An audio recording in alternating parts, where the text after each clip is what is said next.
দেখুন, টাকা দিয়ে খাট কিনা যায়, ক হাজার টাকার, লাখ টাকার, ঘুম কিনতে পারবেন না আপনি। টাকা দিয়ে আপনি সুখের সম্ভার কিনতে পারবেন, শান্তি কিনতে পারবেন না। টাকা দিয়ে রূপোর খাট করুন, ঘুম কিনতে পারবেন, কিন্তু খাট কিসের জন্য? ঘুমই যদি না হয়, তার উপর খাট সোনার খাটে শুয়ে কি করবেন? শান্তি চাই। আর সেই শান্তি একমাত্রই দেখুন ভগবান বলে চলেছেন, মত চিত্ত মনটা আমায় দাও। দেখুন, এখানে যারা এসছি অনেকেই ঘুমাচ্ছেন, ঝিমাচ্ছেন, অলসতা প্রকাশ করছেন, কিন্তু যারা মনটা হরিকথার দিকে দিয়েছেন, আমি বিশ্বাস করি এখন অন্তত কিঞ্চিত সংসারের থেকে বেশি শান্তি পাচ্ছেন আপনি। কারণ মন যদি স্থিতি হয়, মন যদি কোনো সদ্ভাবনায় ভাবিত হয়, মন যদি ভগবানের নাম রূপ লীলাতে মনের আবেশ আনতে পারেন, তখনই আপনি প্রকৃত শান্তির সন্ধান পাবেন। এর আগে শান্তি কোথাও নাই। সারা পৃথিবী এই শান্তির খোঁজ করছে। শান্তি একমাত্র ভগবত ভজনে, ভগবত চরণে, স্মরণে। মনের স্থিতি আর কোথাও হবে না। দেখুন, মন যেটা চাইছে ওটা যতক্ষণ না পাবে ততক্ষণ শান্তি, যা চাইছি তা যতক্ষণ না প্রাপ্ত হচ্ছে শান্তি পাওয়া যাবে? তো মন চাই কি? মন চাই ভগবানকে, মন চাই ভগবানের প্রেমকে, ভক্তিকে, কিন্তু আমরা ওখানে দিচ্ছি। আচ্ছা, গাড়ি আর ড্রাইভারের দুটো খাদ্য আলাদা আলাদা না এক? ড্রাইভারের খাদ্য আর গাড়ির খাদ্য এক। আচ্ছা, এটা যদি পাল্টে দেন, ড্রাইভারের ভাত, রুটি, সবজি গাড়িতে দিন, ইঞ্জিনে, আর মোবিল তেল ড্রাইভারকে দিন, বাঁচবে? কেউ বাঁচবে? দুটোই বিকল হয়ে যাবে। তা আত্মা চাইছে কি? মন চাইছে কি? মন চাইছে ভগবানের স্মরণ। আপনি যতক্ষণ ওটা তাকে না দেবেন, ড্রাইভারকে তেল মোবিল খাওয়ালে কি হবে? তা আত্মা চাইছে, মন চাইছে ভগবানের ভজন, ওটা তাকে না দেওয়া পর্যন্ত শান্তি সব ওলট পালট হয়ে যাবে। 2-1 ঘন্টা বসি কি ঠাকুরের সামনে? পেপার পড়ি প্রতিদিন, গীতা পড়ি তো একটা শ্লোক প্রতিদিন। চা 3 বেলা 4টে লাগে, 5টা লাগে। হ্যাঁ, চৈত্র মাসে বৈশাখের খরা রৌদ্র বলি লেবু চা, লেবু চা, মাথা যন্ত্রণা করে। চা তো খান, চরণামৃত পান কখনো? শান্তি চাইলে পাওয়া যাবে? ছেলের হাতের মোয়া যে কেড়ে নিলাম, চরণামৃত পায় না, প্রতিদিন চা পায়। পেপার পড়তে হবে প্রতিদিন, পড়ুন, আপত্তি নাই। গীতা পড়েন তো?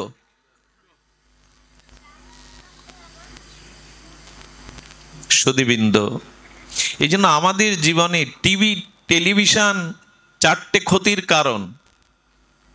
টেলিভিশনে 4টে ক্ষতির কারণ, কিন্তু তার পেছনে মানুষ ঘন্টার পর ঘন্টা সময় দেয়, অথচ 4 মালা জপ করতে 25 মিনিট 30 মিনিট লাগে, তা কেউ জপ করে না। শান্তি চাইলে পাওয়া যাবে? ভগবানকে স্মরণ করেন। মন চাইছে কি? আত্মার খাদ্য কি? আত্মার খাদ্য জগতের কিছু না, একমাত্র ভগবান নাম, ভগবত চিন্তন। সেটাই তো তাকে দেই না। টিভির রিমোটের চ্যানেল 250, ওই প্রতিদিন ওই ঘোরান।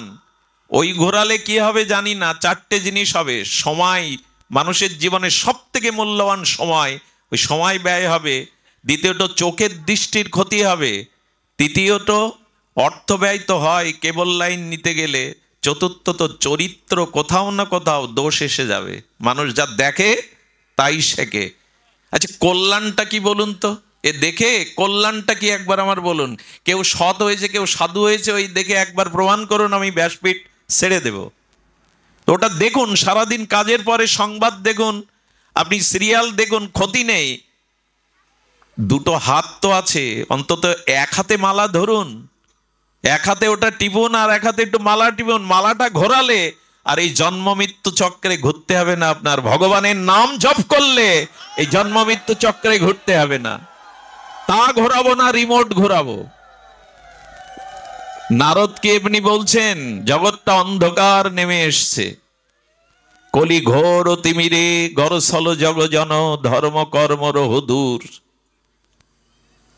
কলি দোষ নিধে কলিতে শুধু দোষ আর দোষ, সারা পৃথিবী চলছে এখন। তৃতীয় বিশ্বযুদ্ধের দরকার নাই। আগামীতে যে ভাইরাস আসছে, আগামীতে যে মরণ ব্যাধি আসছে, এক করোনা জানিয়ে গেল সতর্ক হও। 8 গ্রাম করোনা সারা পৃথিবীকে কাঁপিয়ে দিয়ে গেল। এরপর এর থেকে বড় জিনিস আসছে, তৃতীয় বিশ্বযুদ্ধ, মারণাস্ত্র, আণবিক বোমা লাগবে না, মানুষের দুর্ভিক্ষ। একসময় হাতের মুঠোয় সোনা নিয়ে আপনি অন্ন পাবেন না, লিখে রাখুন, ভাগবত বলছে। হাতের মুঠোতে সোনা নিয়ে একদিন আপনি এক মুঠো অন্ন পাবেন না, এই দিন আসছে আগামীতে। তৃতীয় বিশ্বযুদ্ধ দরকার নেই। মানুষের কুবৃত্তি, চরিত্র এতটা স্খলন হয়ে গেছে যে ধরিত্রী অভিশপ্ত হয়ে যাচ্ছে দিন দিন। এর দায় কারণ আমাদের মনোবৃত্তি। শান্তি বাইরে নেই, আপনার মনে। এই জন্য গোবিন্দ ওটাই চেয়েছেন, তোমার অর্থ নয়, বৃত্ত নয়, রূপ নও, তোমার সম্পত্তি নাও, তুমি মনটা আমায় দাও, আমাকে দিয়ে দেখো মনে শান্তি পাও কিনা। কিন্তু মন কি আর এমনি এমনি দেওয়া যায়? মন ভগবানের দিকে যেতে গেলে একটা কৃপা চাই। এরই নাম হলো গুরু কৃপা, বৈষ্ণব কৃপা, সাধু কৃপা। এই কৃপা ছাড়া আপনি নিজ চেষ্টায় মন ভগবানের দিতে পারবেন না। শ্রী ভগবানে মনের জন্য মহৎ কৃপার অপেক্ষা আছে। মহৎ কৃপা বিনা কোনো কার্যে ভক্তি নয়। কৃষ্ণ ভক্তি রহুক দূরে, সংসার ক্ষয় না হয় ক্ষয়। সংসারের মোহমায়া ভোগ বিলাস ক্ষয় হবে যেদিন মহতের কৃপা আমার উপরে হবে, যেদিন সাধু কৃপা আমার উপরে হবে। সেই দিন আমার সৃষ্টি না বদলালে দৃষ্টি বদলাবে। সেদিন আমার ভিতরে এই চিন্তা আসবে, নাই জগৎ বেশি দিনের নয়, এ রূপ যৌবন ভোগ বিলাস বৃত্ত বৈভব বেশি দিনের নয়। মানুষের প্রকৃত শান্তি তো জগতে নাই। এই জন্য গোবিন্দ এই সংসারের নাম দিয়েছেন দুঃখালয়। কি নাম দিয়েছেন? গোবিন্দ এই সংসারটার নাম দিয়েছেন সংসার দুঃখালয়ম। এই সংসারটা দুঃখের আলয়। তুমি যতই সুখের চেষ্টা করো এখানে তা পাবে না, এটা দুঃখের আলয়। তবে সুখ কোথায়? তমেব শরণাঙ্গশ্চ, ভগবানের শরণ নাও। আপনারা লক্ষ্য করেছেন শরণে সুখ হবে কি করে, নির্ভয় হবেন কি করে? ওই যে বললাম ভয় থাকলে শান্তি হয় না, তা নির্ভয় হবেন কি করে? শাস্ত্রে বলেছেন দেখুন, ভজ হুরে মন শ্রীনন্দ নন্দন অভয় চরণার বিন্দরে। গোবিন্দের চরণটা হলো অভয় চরণ, যেখানে পৌঁছালে, যেখানে স্মরণ করলে আর ভয় থাকে না। আশ্রয় নিতে বলছেন আমার চরণ, ওইখানেই শান্তি। আচ্ছা দেখেছেন ওই যে মরগ মুরগির বাচ্চা ওঠে না ছোটরা, ওরা দল বেঁধে মায়ের সাথে ওই শস্য কণা জীবাণুর মধ্যে, আবর্জনার মধ্যে খুঁটে খেতে যায়। যখন ওর মা দেখে উপরে চিল এসে হাজির, ওই বাচ্চাগুলিকে গ্রাস করবে বলে মা কি করে, দুটো পাখনা মেলে দেয়। আর ওই পাখনার সংকেতে বাচ্চাগুলো সুরসুর করে মায়ের পাখনার তলে যায়। কোটি চিলেরও সাধ্য নাই ওই মায়ের পাখনার মধ্যে থেকে বাচ্চাটা ছিনিয়ে নেবে। যে বাচ্চা ওই আশ্রয় না এসে বাইরে নিজের মতো চলছিল, তাকেই সমেরে নিয়ে যায় চিল। যদি একটা চিলের হাত থেকে মায়ের পাখনার মধ্যে আশ্রয় নেওয়া বাচ্চা নিরাপদ থাকে, গোবিন্দ বললেন আমার চরণ যারা আশ্রয় করেছে তাদের আর ভয় কোথায়? তাদের ভয় কোথায়? তারা নির্ভয়। অভয় চরণারবিন্দ, ভগবানের চরণই হলো অভয়।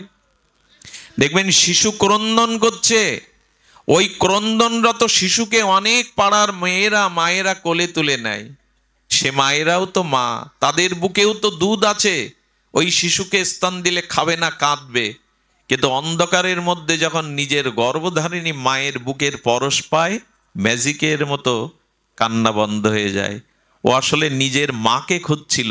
অন্য নারীও মা, কিন্তু তাদের বুকে অন্ধকারে ওই স্পর্শ পেয়ে বুঝতে পেরেছে আমার গর্ভধারিণী নয়। শিশু তখনই কান্না থামবে যখন নিজের মায়ের স্নেহবৎসল মায়ের বুকে যাবে। ঠিক ভগবানের চরণে যতদিন আমাদের মন অর্পণ না হচ্ছে, ততদিন আমাদেরও শান্তি নাই, আমাদেরও কল্যাণ নাই। এই কথাটি নিখিল শাস্ত্র বোঝাচ্ছেন, ভগবানকে মনটা দাও। মন কোথায় না কোথায় দিয়ে দিয়েছি। সংসারকে, স্ত্রী পুত্রকে, বন্ধু বান্ধবকে, রূপ যৌবনকে, সম্মানকে, কত জায়গায় দিয়েছি, শুধু দেয়া হয়নি তোমায়। আমাদের একবারও ব্যথা হয় না, যিনি দিলেন তাকে দিলাম না মনটা, তাকে ঘরে আনা হয়নি, হৃদয় ঘরে তাকে তোলা হয়নি। এই ব্যথাটা আমাদের জাগা দরকার। যার মন তাকে দিলাম না। আর আমি বহুবার এ আলোচনা করেছি, মন যদি ভগবানকে না দেন সাধুগুরুর কৃপায়, মহতের কৃপায়, সাধু সঙ্গের মহিমায়, তবে আপনার জন্য একটা দুঃসংবাদ অপেক্ষা করছে। মন যদি ভগবানকে, কৃষ্ণকে না দেন, এই কথাটি আপনাদের খুব ধ্যান দিয়ে শুনতে হবে। ব্রহ্মা বলছেন, স্বয়ং বেদবক্তা আদিগুরু জগৎ স্রষ্টা সনক পিতা ব্রহ্মার কথা। এ কথা যে কত কোটিবার আলোচনা করেছি, কতবার আস্বাদন করেছি, তবু পিপাসা মেটে না। পিপাসা শান্তি নয়, বাড়ে নিরন্তর। ব্রহ্মা বলছেন, তাবদ গ্রেদাস্তেনা কারা গৃহম গৃহম তাবন মোহনীগড় যাবৎ কৃষ্ণ নতে জনা। আহা, ব্রহ্মা বলছেন তাবদ্রস্তেনা কারা গৃহম গৃহম তাবন্ন মোহনীগড় যাবৎ কৃষ্ণ নতে জনা। আহা, ব্রহ্মস্তুতির এক বিশেষ এই শ্লোকটি। বলেন, যতক্ষণ জীব তার মন তোমার চরণে অর্পণ না করবে, যাবৎ কৃষ্ণ নতে জনা, যতদিন জীব তোমার চরণে তার মনটাকে অর্পণ না করবে, যদি না করি, ব্রহ্মা বলছেন তাবদ গ্রেদাহেস্তে না কারা গৃহম গিরম। ব্রহ্মা বলছেন, গোবিন্দ, মন যদি তোমাতে অর্পণ না করে, তবে তার গৃহ হবে কারাগার। ব্রহ্মা বাক্য, তার সংসার হবে কারাগার। হয়েছেও তাই। আমাদের বাড়িতে মানুষ আসে শান্তির আশায়, কিন্তু ওইখানে কারাগারের টিভি আছে। কারাগারের এখন নাম বদল হয়েছে, সংশোধনাগার। ওখানে টিভি আছে, দুতলা আছে, ওখানে তাস খেলতে পারেন, ফুটবল খেলতে পারেন, কাজ না করেও 3 বেলা খেতে দেবে। এখন 3 বেলায় খেতে দেয়। ওখানে শান্তি পায় মানুষ, বাড়ি কুড়ে ঘরে শান্তি পায়। এখন আমাদের ঘরগুলো কৃষ্ণকে মন না দিয়ে, ভগবানকে প্রাণ না দিয়ে, ব্রহ্মা বলছেন ঘরগুলো হয়েছে কারাগার। আর কারাগারে দাগি আসামিদের হাতে পায়ে কি থাকে? বেড়ি থাকে, ডান্ডা বেড়ি থাকে। বলছেন, তোমাতে মন যদি কৃষ্ণ না দেয়, তবে সংসারে সেই ব্যক্তির হাতে পায়ে, ওর তো হাতে পায়ে আর এর 5-7 জায়গায় মোহ দিয়ে বাঁধা থাকবে। মোহ, মায়া, ডান্ডা বেড়ি। যদি বলেন তা তো দেখি না, দেখতে পাই না, তো কালকে সিদ্ধান্ত নিন যে আগামী সপ্তাহে বৃন্দাবন যাবেন, তখন দেখবেন ডান্ডা বেড়ি কতটা পড়ে। স্ত্রী বলবে, আমাকে এই অবস্থায় ফেলে তোমার একা যাওয়া হবে না। ছেলে বলবে, আমার ছেলের পরীক্ষা, আমি থাকি অফিসে, ওকে কে দেখবে? এই ডান্ডা বেড়ি তখন বুঝতে পারবেন কটা। আর ও কাটা সহজ না, লোহার ডান্ডা কাটা যায়, কিন্তু সংসারের মোহমায়া। বাবা, কালকে পাঠ হলো পুরানো মকসেদপুর, আসতে পারেননি না, কাজ ছিল খুব, সমস্যা ছিল খুব, এই ডান্ডা বেড়ি কম। এই জন্য বললেন, তাবদ গ্রেধাস্তে না কারা গৃহম গৃহম তাবন মোহনী গড় যাবৎ কৃষ্ণ নতে জনা। হাতে পায়ে ডান্ডা বেড়ি। ভগবানের কাছে যাওয়ার সময় নেই আমাদের, ডান্ডা বেড়িতে বাধা। আর কি, এই কথাটি এত দার্শনিক বিচার করেছেন ব্রহ্মা। বলেন, মন যদি ভগবানকে না অর্পণ করা হয়, সেই মন স্তেনা, চোর হয়ে যায়। কি হয়ে যায়? আশ্চর্য কথা বলেছেন ব্রহ্মা। মন ভগবানকে না দিলে সেই মন কি হয়? চোর হয়। চোরের শান্তি হয়? দেখুন, চোরের বাড়ি, পাকা বাড়ি আছে, দালান, চোরের স্ত্রীও সুন্দরী হয়, কারো কারো হয়। আবার চোরেরও টাকা পয়সা, ব্যাংক ব্যালেন্স আছে। আর সাধুর বাড়িও এই 3টে আছে, সুন্দরী স্ত্রী, দালান বাড়ি, টাকা পয়সা। তাহলে সাধু আর চোরে পার্থক্য কি? হলো, পার্থক্য একটাই, চোর শান্তি পায় না বাড়ি থেকে, কিন্তু সাধু শান্তি পায়। কারণ তার মন চোর নয়। চোর কি করে? আপনার আমার ঘরে যেন না ওঠে চোর, কিন্তু যদি কখনো ওঠে, কি করে জানেন? মূল্যবান জিনিসগুলো চুরি করে, আর সমস্ত আলমারি, খাট, বিছানা সবকিছু এলোথেলো করে অগোছালো করে যায়। এটা তো চোরের ধর্ম। মূল্যবান জিনিস নিল আর ভেঙে চুরে সব আবর্জনা ভরিয়ে গেল। ব্রহ্মা বললেন, হে ভগবান, তোমাতে যখন মন কেউ না দেয়, তার মনটা চোর হয়ে কি করে জানো? হৃদয়ের মধ্যে যত সদ্গুণ ছিল, ক্ষমা, দয়া, করুণা, এইগুলো হরণ করে নেয়, নিয়ে ওখানে হিংসা, বিদ্বেষ, এই অবগুণগুলো, আবর্জনাগুলো ঢুকিয়ে দেয়। কি অপূর্ব শ্লোক! যাবৎ কৃষ্ণ নতে জনা, যতদিন জীব তোমাতে মন না দেবে, সংসার হবে কারাগার, হাতে পায়ে উঠবে মোহর শৃঙ্খল, আর তার মন চোর হয়ে যাবে। সদ্গুণগুলো মন থেকে চুরি করে অসদ্গুণগুলো ওখানে প্রবেশ করিয়ে যাবে। এখন উপায় বলি, সমস্যার মাঝে মাঝে উপায়ও বলছি, একটু সংকেতে শুনে নিন।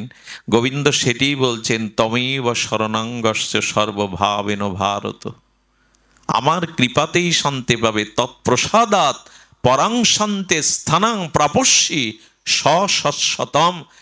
অপূর্ব! ভগবান বলছেন, ইহকালে শুধু শান্তি না, মৃত্যুর পরেও তোমাকে নরক যন্ত্রণা কর্মফল ভোগ করতে হবে না, আমি পরকালেই আমার নিত্য 700 গোলক বৃন্দাবনে তোমাকে নিয়ে যাব। ইহকালেও যেমন তোমাকে আমি শান্তি দেব, পরকালেও তোমাকে আমি শান্তি দেব। সুধীবৃন্দ, এই জন্য ভগবানের শরণ গ্রহণ করা। যত কথা বলছি, আচ্ছা, সমগ্র নিখিল শাস্ত্রের বিধি আর নিষেধের রাজা কোনটা? সব শাস্ত্র এক জায়গায় করলেন, বেদ, বেদান্ত, উপনিষদ, ভাগবতের সার, একটা বিধি, একটা নিষেধ, উপদেশ কেবল দুটো। সার উপদেশ কোনটা? স্মতব্য সততং বিষ্ণু। নিখিল শাস্ত্র বলছেন, শাস্ত্রের বিধি বা রাজ উপদেশ, ভগবানকে স্মরণ করো। আর নিষেধ কোনটা? কখনো ভগবানকে ভুলে যেও না। এই হলো বিধির রাজা আর নিষেধের। স্মতব্য সততং বিষ্ণু ন স্মতব্য জাতুচিত, কখনো ভগবানকে ভুলে যেও না, এটাই হলো নিষেধের শ্রেষ্ঠ উপদেশ।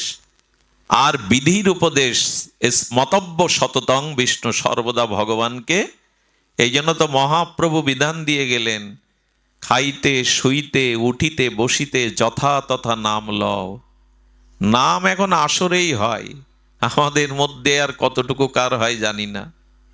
নাম সর্বত নিতে বলেছেন, খাইতে শুইতে উঠিতে বসিতে যথা তথা নাম লও। পাত্রাপাত্র ন বিচারানো, দেয় দেয় বিমর্শক। মহাপ্রভু বলছেন, আমি এবার বিচার করব না, সবাইকে এই নামের মধ্যে ব্রজপ্রেম দিয়ে গেলাম। এটাকে স্মরণ করো, নাম স্মরণ করো। ভগবানের দিব্য নাম, তার লীলা মনে স্মরণ করো। শ্রবণ, কীর্তন, স্মরণ। শ্রোতব্য, কীর্তিতব্য, স্মাতব্য, ইচ্ছত ভয়ম। ভয় দূর হবে, মৃত্যু ভয়, যদি ভগবানকে কীর্তন, স্মরণ এবং শ্রবণ করতে পারো। তা আজ আমরা শ্রবণ করছি, মাঝে মাঝে আমাদের হরি নাম একটু সংকীর্তন বাড়ি বসে করতাল বাজিয়ে করতে হবে, নালে মালা নিয়ে সময় পেলেই বসতে হবে। আর কি করতে হবে? ভগবানের লীলাগুলিকে মনে মনে সিনেমার পদ্মার মতো স্মরণ করতে হবে, যে গোবিন্দ বৃন্দাবনে এই লীলা করছেন, রাধারানী এখন এই লীলা করছেন, এইভাবে স্মরণ করতে হবে। সুধীবৃন্দ, থাক বসুন। এইভাবেই ভগবানকে শ্রবণ, কীর্তন, স্মরণ, এই তিনটি সাধনের শ্রেষ্ঠ অঙ্গ। তার মধ্যে অগ্র শ্রেষ্ঠ শ্রবণ, হরিকথা শ্রবণ। সাধুমুখে ভগবানের কথা শ্রবণের দ্বারাই আমাদের ভক্তির সূচনা হবে, ভগবানের চরণে স্মরণের আকুতি জন্মাবে। এটা কেমন জানেন? নষ্ট তো হয়েছে আমার এই মন। ওই যে বললাম, চুরি করে নিয়ে গেছে সদ্গুণগুলো, অসদ্গুণগুলো ঢুকিয়ে দিয়ে গেছে। তো শ্রবণের দ্বারা কি হবে শুনুন, সংক্ষিপ্তভাবেই বিশ্রাম কথা। খুব মূল্যবান গুরু মহারাজ রাধাকুণ্ডে তার অমীয়, তার সেই দিব্য অনুভূতির এই বাণী শুনিয়েছিলেন জগৎবাসীকে সাধুমুখে হরিকথায়। আচ্ছা, জল আকাশ থেকে বৃষ্টি হয়ে পড়ল, জল যখন আকাশ থেকে পড়লো তখন স্বচ্ছ ছিল, কিন্তু ড্রেনে পড়ে, পোকামাকড়ের মধ্যে পড়ে, ধুলাই পড়ে তখনই জলটা দূষিত হয়ে গেল। জল কিন্তু শুদ্ধই ছিল। তেমন আমাদের আত্মাটা, আমাদের মনটা পূর্বে শুদ্ধ ছিল, কিন্তু এই জগতের কামনা বাসনা ধুলাবালিতে এসে যেই মিশলো অশুদ্ধ হয়ে গেল। এখন এই জলের গতি কোন দিকে? নিচের দিকে তো নাকি মা? জলের গতি কোন দিকে? নিম্নগামী। জল যেতে যেতে কোথায় যেতে চাই জানেন? নালা দিয়ে, তারপরে ড্রেন দিয়ে, খালে গিয়ে, তারপর নদীতে গিয়ে, তারপরে একেবারে নদীর তরঙ্গায়িত অপ্রতিহতা গতিতে সাগরে। এই তো জলের গতি। আবার সাগর মেঘকে দিয়ে দিল। এই তো জলের গতি প্রকৃতি। কিন্তু জলটা ড্রেনের মধ্যে যেতে গিয়ে ড্রেনের একটা ক্ষত হয়ে গেছে, গর্ত হয়ে গেছে, ওই গর্তে আটকে গেল।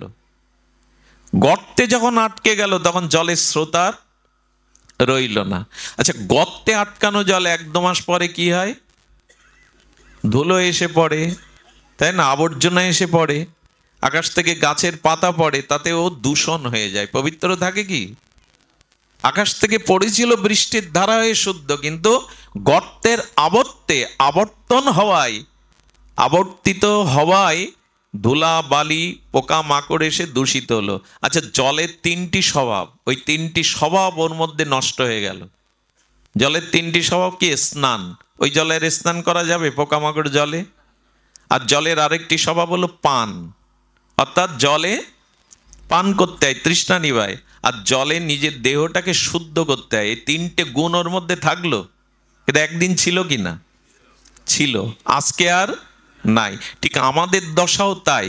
আমাদের আত্মাটা শুদ্ধ ছিল একদিন, যখন কামনা বাসনা ছিল না। কিন্তু যেই কামনা বাসনার সংসার গর্তে আটকে গেলাম ভোগ বাসনায়, সেই ওই পোকামাকড় দূষিত হয়ে গেল। কিন্তু জলের মধ্যে ওই 3টে ধর্ম এখনো আছে। ওই জল স্নান করাও যাবে, পান করাও যাবে। ওই জল স্নান করাও যাবে, পান করাও যাবে। ওই জলের 3টি শুদ্ধতা তখনও আছে, স্নান পান সবই আছে। কি করে জানেন? ওই জলটা পোকামাকড় হয়ে দূষিত হয়ে আটকে আছে। হঠাৎ বৃষ্টি এলো, আর নদী থেকে গঙ্গায়, গঙ্গা থেকে সাগরে। যখন গঙ্গায় পড়লো, সাগরে গেল, তখন স্নান করা যাবে কিনা? তখন গঙ্গার জল পান করা যাবে কিনা? স্নান করে শুদ্ধ হওয়া যাবে কিনা? সব পোকামাকড় চলে গিয়ে গঙ্গায় পড়ে শুদ্ধ হলো। ঠিক এই কথাটি ভগবানকে অনেক জন্ম ভজন করিনি, এ মনে ভগবানের স্থান অনেক জন্মই দেয়নি, এই মনে ভগবানের স্মরণ মনন করেনি, তাই কামনা বাসনায় জলটা দূষিত হয়ে আবর্ত হয়ে আছে। এখন যেখানে সাধু সঙ্গের মেঘ হবে, কিসের মেঘ? সাধু সঙ্গের মেঘ। ওই সাধু সঙ্গের মেঘ হতে আর মেঘরূপ বক্তার মুখ দিয়ে যখন হরিকথার অমৃত বৃষ্টি হবে, আর সেই হরিকথারূপ বৃষ্টি আমাদের কানে গিয়ে হৃদয়ে ঢুকবে, তখন হৃদয়ের গতি আবার ভগবানের দিকে ছুটিয়ে নিয়ে যাবে। কান দিয়ে হরিকথা শ্রবণ করলেন তো মনে হরিকথা প্রবেশ করলো, আর হরিকথা হৃদয়ে গিয়ে মনের গতি ভগবানের দিকে ছুটালো। এখন যেমন আপনাদের মনের গতি ভগবানের দিকে শ্রবণ করতে হবে, সাধুমুখে হরিকথা শ্রবণ করতে হবে। এটাই চিত্ত শুদ্ধি করার একমাত্র উপায়। আমি খুব গর্ব করে বলতে পারি, এটা আমার দেখা, আমার জীবনে উপলব্ধি করা। রাধা কুণ্ডে নবদ্বীপে ভাগবত কথা যেখানে হয়, সেখানের মতো পরিবেশ অন্য কোনো অনুষ্ঠানে আপনি পাবেন না। এরকম পরিবেশ আপনি চাইলেই গড়তে পারবেন না। কারণ হরিকথা শ্রবণী জীবের সংসার ক্ষয় আর ভগবানের ভক্তির উপচয়ের একমাত্র প্রধান কারণ। আপনি হরিকথা সাধুসঙ্গ ব্যতীত অন্য কোনো সাধনার দ্বারা ভগবত কৃপা লাভে সমর্থ হবেন না। এই জন্য আগে শ্রবণ।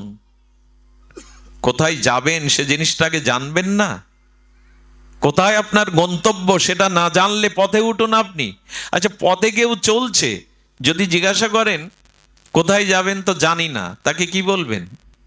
যদি বলে কোথায় যাব জানি না, কি বলবেন তাকে? ভবঘুরে বলবেন কি না? তো ভগবত একমাত্র জানিয়ে দেয় তোমার গন্তব্য কোথায়, তোমাকে কোথায় যেতে হবে। সেটা না জানলে পৌঁছাবেন কি করে? এই জন্য হরিকথা শ্রবণ করতে হবে। তবে ধন্য আপনারা, আমার এলাকার মানুষ বলে বিল্লমঙ্গল এইখানে বসবাস ছেড়ে ওই দিকে গিয়ে বাস করো। ওরা মনে হয় মোবাইলে দেখে যে এই যে ভাঙা, মকসেদপুর, টেকেরহাট এসব দেখে, দেখে বলে ওইখানে তোমার কথা শুনতে এত ভক্তরা আসে। ওরা আমাকে আমার স্বরূপ বুঝতে পারেনি, বুঝলে তাড়িয়ে দিত। তো এই জন্য হয়তো আসে। বলে না দাদা, আমাদের এদিকেও ভক্ত হয়, কিন্তু ওরা হরিকথা এরকম নীরবে শ্রবণ করে। আমার মনে হয় আপনাদের এই বৃহত্তর অঞ্চলে কোনো মহামানবের কৃপা আছে। হরিকথাতে যেখানে রুচি আছে জানবেন, সেখানে ভগবত ভক্তি হবেই হবে, সেখানে কল্যাণ হবেই হবে। এই জন্য ভাগবত কথা প্রয়োজন। হরিকথা ছাড়া চিত্ত শুদ্ধির অন্য কোনো উপায় নেই, শ্রবণ।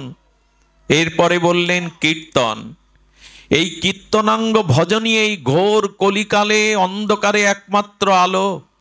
মহাপ্রভু বলেছেন নাস্তেব্য নাস্তেব্য নাস্তেব্য গতির অন্যথা।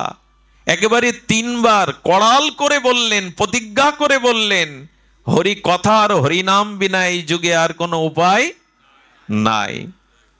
এই জন্য দয়া করে একটু নাম জপ, একটু কীর্তন আদি করুন। জপ করলে নিজের কল্যাণ হয়, আর উচ্চেশ্বরে কীর্তন করলে জগৎ জীবের, লতা পাতা পশু পাখির কল্যাণ হয়। এই নামের এত মহিমা মহাপ্রভু ঢেলে দিয়েছেন। ব্রজ প্রেম, গোলকের প্রেমধন, হরিনাম সংকীর্তন, রতিনা জন্মিল কেনে। ঢেলে দিয়েছেন রাধা প্রেম, ব্রজ প্রেম, অথচ আমাদের রতি হলো না। নামে রুচি আনুন। হরিনাম, প্রিয়জনের নাম ডাকতে ইচ্ছা করে না? যাকে যে ভালোবাসে তার নাম ধরে ডাকতে তো তার ইচ্ছা করে।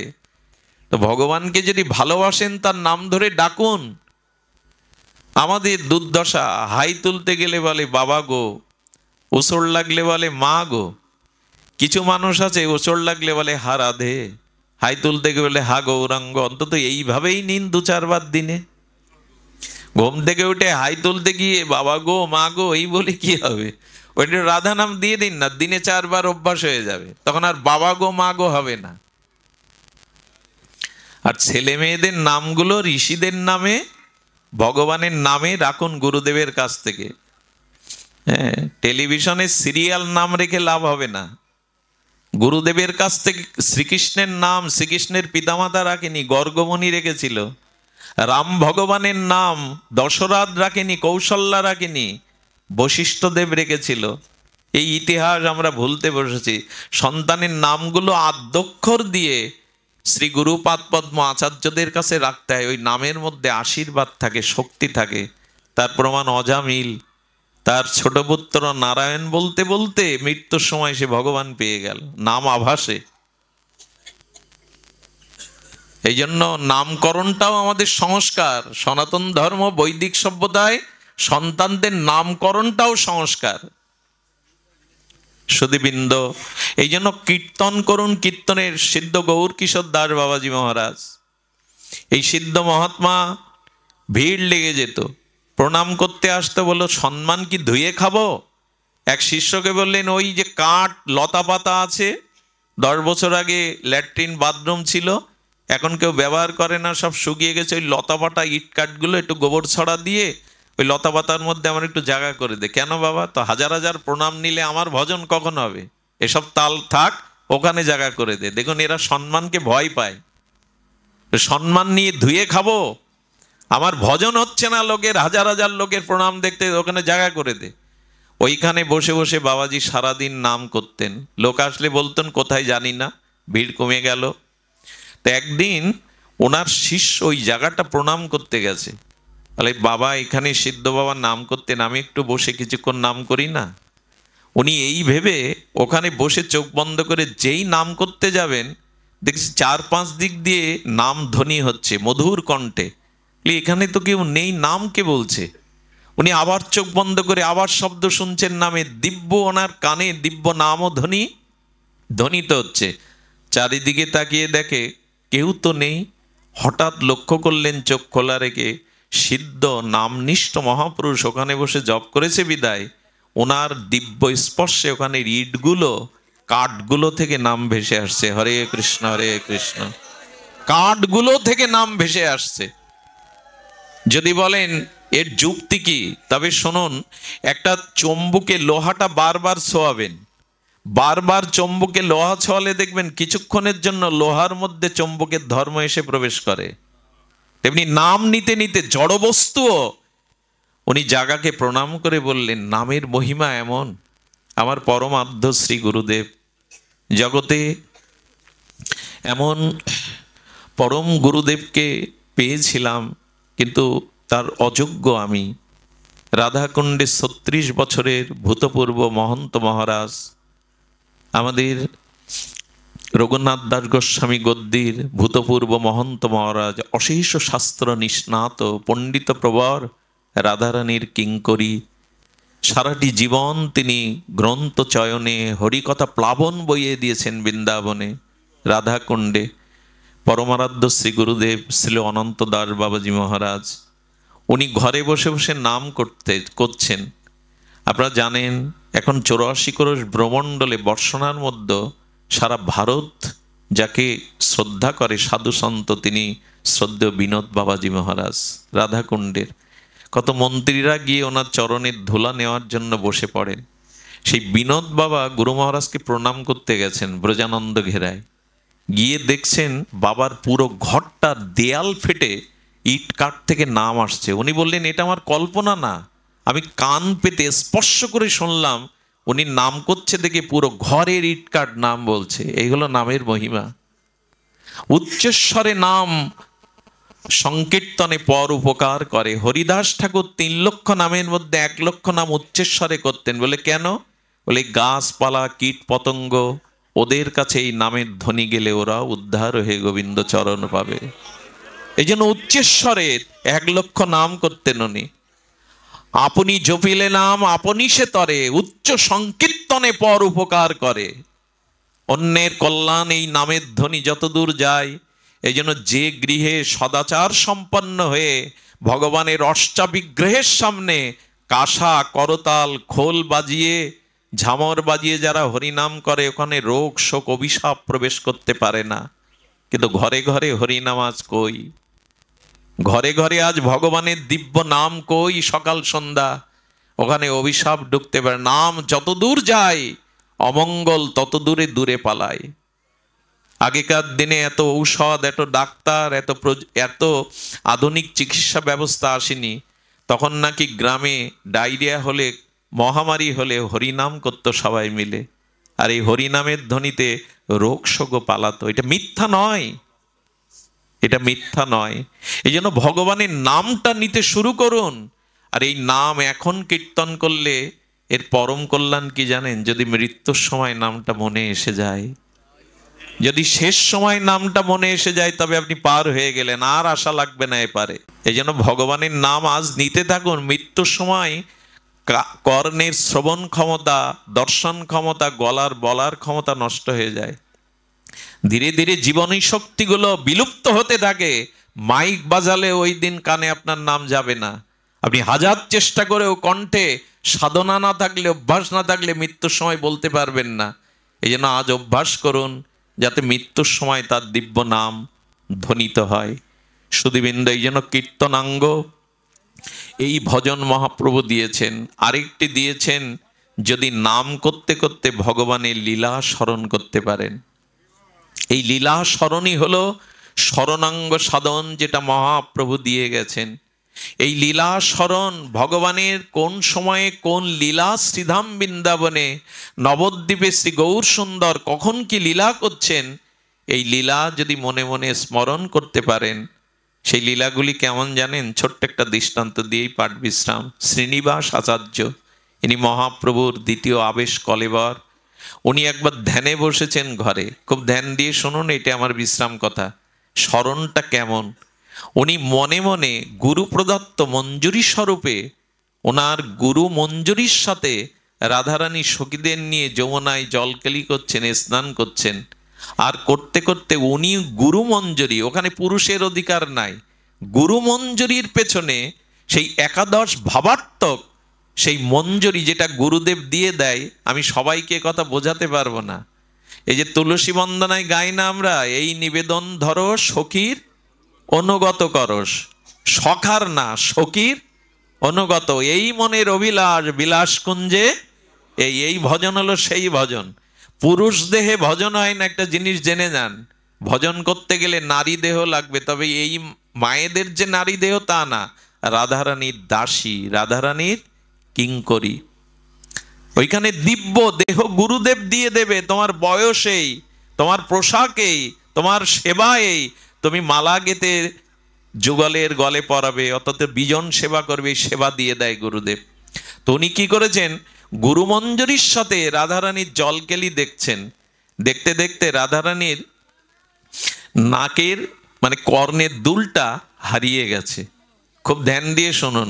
আচ্ছা, কর্ণের দুল হারিয়ে গেছে কোথায়? যমুনায় না মনে মনে স্মরণ করছেন? মনে মনে স্মরণ করতে করতে দেখছেন যে রাধারানীর কর্ণের দুল হারিয়ে গেছে। রাধারানীর কর্ণের দুল কি একটা? কিন্তু ওই দুল শ্যামসুন্দর দেখে বড় আনন্দ পান।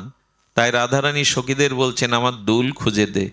আর এই দুল খোঁজার জন্য 3 দিন ধ্যানস্থ হয়ে ওই সখী রূপে বৃন্দাবনের যমুনায় 3 দিন ধরে দুল খুঁজে বেড়াচ্ছেন। আর 3 দিন তিনি ধ্যানমগ্ন। শিষ্যরা নাসিকার কাছে হাত দিয়ে দেখেন নিঃশ্বাস আর, বলে পরম আরাধ্য আচার্য কি দেহ রাখলো? আসলে এই দেহে না। যদি বলেন এর কি বোঝাচ্ছ পাগলের মতো, এই দেহ না তো ওখানে কোন দেহ গেছে? আচ্ছা, আপনি এখানে বসে আপনার বাড়িতে চলে যান, যে ঘরে আপনি থাকেন, আপনার ঘরটার সব জিনিস কোথায় কি আছে এখানে বসে দেখতে পাবেন কিনা? ওই শরীরটা কোন শরীর যেটা এখন বাড়ি চলে গেল? এটা মানস শরীর। আচ্ছা, আপনি শুয়ে আছেন খাটে, স্বপ্নের মধ্যে আকাশে চড়ছেন, সমুদ্রে সাঁতার কাটছেন, ওই শরীরটা কোন শরীর? আমাদের যে মানস শরীর 3 প্রকার, স্থূল শরীর, সূক্ষ্ম শরীর, কারণ শরীর। এই ভেদগুলো জানতে হবে। এই শরীরে এখানে আছি, অথচ আমি প্রিয়জনের কাছে চলে যেতে পারি, তার মুখটা দেখে আসতে পারি, তার হাসি ভরা মুখটাও দেখে আসতে পারি এখানে বসে। এই মানস শরীরে উনি বৃন্দাবনে 3 দিন ধরে খোঁজ করছেন। এরা ভাবছে গুরুদেব কি দেহ রাখলেন, নিত্যলীলায় গমন করলেন? সবাই যখন সিদ্ধান্ত নিতে পারছে না, তখন ওনারই শিষ্য চলে এলেন। ওনারই শিষ্য এসে আর বলছেন, আপনি একটু দেখুন তো, আপনি তো গুরুদেবের সেবা করেন, গুরুদেবের আমরা বুঝতে পারছি না উনি অপ্রকাট হলেন কিনা, নিত্যলীলায় চলে গেলেন। ওনারই শিষ্য, ওনারই দেহ মঞ্জরি স্বরূপে ভাবনার জগতে ওই সূক্ষ্ম শরীরে গিয়ে, সূক্ষ্ম শরীরটা কেমন জানেন? অনেক দূরে ফুল ফুটেছে, গন্ধটা আপনার কাছে আসছে, গন্ধটা ধরতে পারবেন, গন্ধটা দেখতে পাওয়া যাবে, এর বলে সূক্ষ্ম। মাছের যে থলেতে মাছ কেনেন প্রতিদিন, ওই থলেতে মাছ নেই, কিন্তু বাতাসের গন্ধ কি আসছে, ওকে বলে সূক্ষ্ম। তেমনি আমাদের চিত্ত, মন, বুদ্ধি, অহংকার, এই সূক্ষ্ম দেহে উনিও গুরুদেবের পেছনে পেছনে গিয়ে দেখে যে গুরুদেব 3 দিন ধরে যমুনায় রাধারানীর সেই অলংকার খুঁজছে। এসব ওই জগতের কথা, যুক্তি দিয়ে কথা পরিমাপ করে বোঝানো যাবে না। বোবা ব্যক্তিকে মধু খেতে দিলে তাকে যদি জিজ্ঞাসা করেন কেমন স্বাদ হয়েছে, কি বলবে? এই জিনিস অনুভূতির, ভাষা দিয়ে বোঝাবার নয়। এই মনের অভিলাষ বিলাস কুঞ্জে দিও বাস। সেইখানে খুঁজতে খুঁজতে উনি একদিন পরে দেখেন একটা পদ্ম পাতার উপরে আর একটা পাতা আচ্ছাদনে ঢেকে আসে, ওই পদ্মের পাতার উপরে রাধারানীর সেই দুলটা পড়ে আছে। উনি পেয়ে আনন্দে শ্রী গুরুদেবের হাতে দিলেন। আচ্ছা, উনি পেয়ে রাধারানীর কাছে ছুটতে পারতেন না? কিন্তু নিয়ম হলো সাধন ভজন গুরু আনুগত্যে করতে হবে। গুরুর বাইরে লাভ দিতে গেলে হচটকে পড়ে যেতে হবে।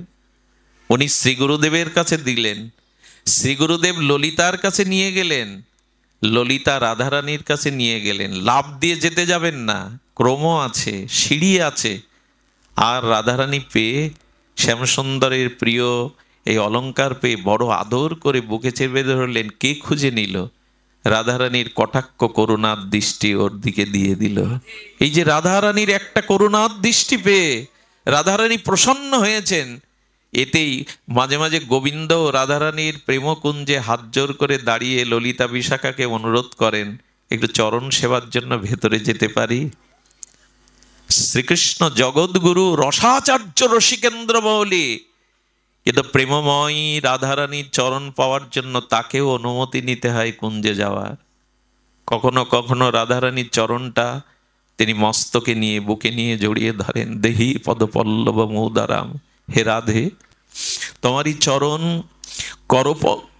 চরণ পল্লব মাঝে মাঝে বুকে জড়িয়ে ধরে গোবিন্দ প্রীতি করেন। এই জন্য রাধা কৃষ্ণকে জাগতিক দৃষ্টিতে কখনো দেখবেন না। একটা শিশু আয়নার মধ্যে নিজেকে দেখে, ওর সাথে খেলতে চায়, জড়িয়ে ধরতে চায়, এটা কি ওর অপরাধ? তেমনি রাধা কৃষ্ণ দুই নয়, একই জন, নিজের সাথে, নিজের স্বরূপের সাথে নিজে খেলছেন। এখানে রক্তমাংসের যুবতী সুন্দরী নয়, রাধা মাধব একই শক্তি, একই আধার, আলাদা নাই, নিজের সাথে নিজের অন্তরঙ্গ খেলা। এইভাবে লীলাতে সন্তুষ্ট হয়ে রাধারানীর কৃপা পেলেন, উনি দেহে ফিরে এলেন। এই জন্য মনটা খালি রাখবেন না। ভগবানের এই লীলাগুলো যখন শোনেন, গোবিন্দ গোষ্ঠে যাচ্ছে, কেমন নীল আকাশ, চারিদিকে যমুনা, আর স্নিগ্ধ গন্ধ ভেসে আসছে, গাভীগুলিকে সামনে নিয়ে গোবিন্দ মুরলীর ধারী বাঁশি বাজাতে বাজাতে, একবার একটু কল্পনা করুন তো, মনটা শুদ্ধ হয়ে যাবে। গোবিন্দ মুরলীর ধরি শ্যামসুন্দর মদনমোহন চলেছেন, সাথে সখাগণ, এইভাবে একবার একটু ভাবলেই দেখবেন মনটা আনন্দে ভরে যাবে। তাহলে শ্রবণ, কীর্তন, স্মরণ, এর দ্বারাই আমাদের চিত্ত, আমাদের মন ভগবানে অর্পিত হোক। আমি যদি কোনো কথা বলার ক্ষেত্রে আপনাদের হৃদয়ে ব্যথা পৌঁছায়, আমি করজোরে ক্ষমা চাইছি, ব্যথা নেবেন না। সকলে মিলে আশীর্বাদ করবেন। আজকের হরি কথা এখানেই বিশ্রাম। শ্রীগুরু প্রেমানন্দে গৌর হরি। জয় রাধে।